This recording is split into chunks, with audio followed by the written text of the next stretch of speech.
बरं बाबांना पायामुळे येणंही शक्य नाही होणार ना? शुभ कार्य आहे, उगाच रुसवे फुगवे नको.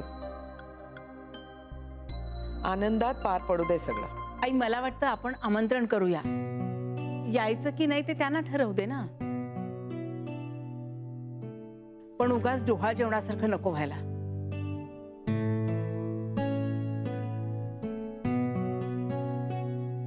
आई अहो असं काही नाही होणार आता. पण उगाच विषाची परीक्षा नको.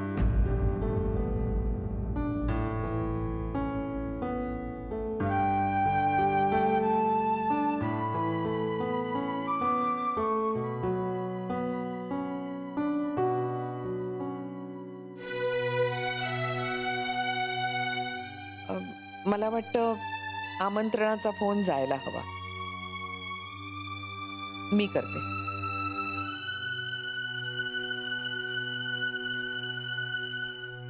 आईजी अहो असू दे जान्हवी, थोडक्यासाठी दुखवा दुखवी नको.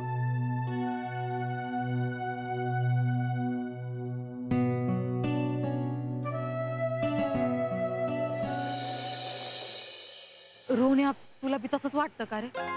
मग तू रडलीस का ते सांगणार आहेस का मला? ते कारण नव्हतं अरे रोहन्या. आई खोटं बोलली?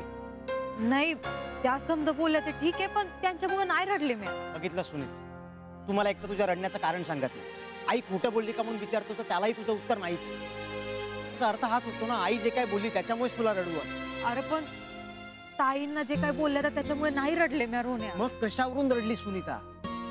मला नाही सांगता येत. अगं मग मला कसं कळणार? रोहन्या मला नाही सांगता येत. हे बघ, माझा आईवर विश्वास आहे आणि मी तुला जाब विचारतोय तर तसं काही नाहीये. आईवर विश्वास नाहीच आहे माझा. पण चुकूनही तू ताईशी स्पर्धा करायला जाऊ नकोस. रोहन्या तसं खरंच काय नाहीये. तसं नसेल ना तरच उत्तम आहे सुनीता. हे बघ, आईनं मला जे काही सांगितलं ते आईचं म्हणणं असू शकतं. तुला दोष देत नाहीच आहे मी त्याबद्दल, तुझा राग करत नाहीच. पण आता विषय निघालाच आहे म्हणून सांगतोय. हे बघ, ताई जरी सासरी गेली असली ना तरी ती माझ्या आयुष्याचा सगळ्यात मोठा भाग होती, आहे आणि कायम राहणार.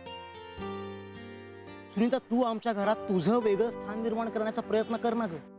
ताईचं स्थान घेण्याचा प्रयत्न नको करूस. ते तुला काय कधीच कोणालाच जमणार नाहीये. ताईशी ईर्ष्या करून तुझ्या हाती काहीच लागणार नाहीये.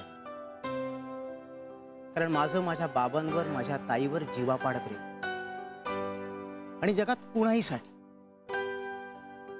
अगदी कुणाहीसाठी मी त्यांना माझ्यापासून दूर नाही करू शकत. जर ताईचा रागराग केलास तर माझ्यापासून दूर राहशील. त्यामुळे प्लीज असं काही करायला जाऊ नकोस. प्लीज.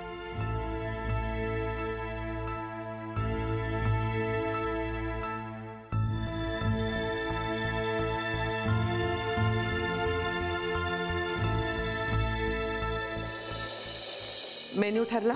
हो हो सगळं ठरलेलं आहे आता. फुलवाल्याला बेबी फोन करणार होती, केला की नाही कुणास तो.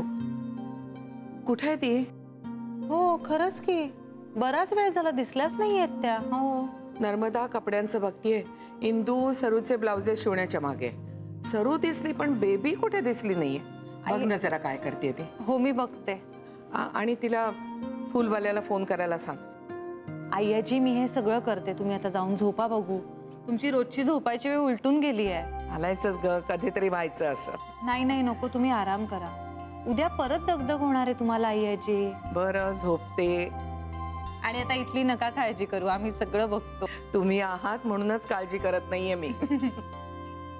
बरं ते निरूप सांगायला विसरू नकोस. मी सांगते. आणि तू ही झोप लवकर, उशीर झालाय खूप. हो आईजी. Good night. Good night.